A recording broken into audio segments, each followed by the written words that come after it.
कि जब हमारी बच्चियां जिनकी हम शादी करते हैं, हमें उनको तरबियत में ये कहना चाहिए कि बेटा तुम्हें बर्दाश्त करना है। तुम्हारी घर में सास होंगी, वो बाज़ का तुम्हें कुछ सख्त बात कहेंगी, उसको बर्दाश्त कीजिए।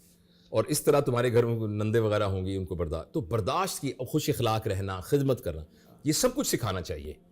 लेकिन हमें अपनी बच्चियों को एम्पावर करना चाहिए कि जब एक हद क्रॉस हो गई है तो फिर तुमने जहां डोली गई वो जनाजे वाली बात को पूरा नहीं करना। और मेरे ख्याल में वो हद 3 है।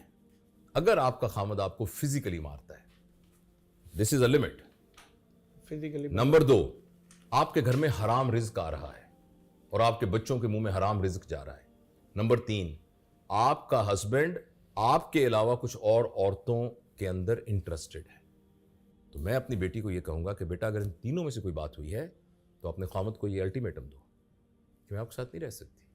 मुझे अल्लाह ताला ने एक जिंदगी दी है, मैं इस जिंदगी में अपने आप को और अपनी कब्र को खराब नहीं कर सकती। या तो आप इसको ठीक कर लीजिए, वरना खुदा हाफिज। मगर खुदा हाफिज करने की इस्तात हमारी बच्चियों को इसलिए नहीं होती कि हमने अल्लाह ताला के 2 हुक्म तोड़े होते हैं। पहला हुक्म यह है कि हमने विरासत में उनको हिस्सा नहीं दिया होता, और दूसरा हमने यह किया होता है कि हमने उन्हें कमाने का पोटेंशियल नहीं क्रिएट किया होता, दबा के रखा। अगर हमारी बच्ची आज उसका खामद उसको से जुदा हो जाए, उसको को मैं जाऊं कहां?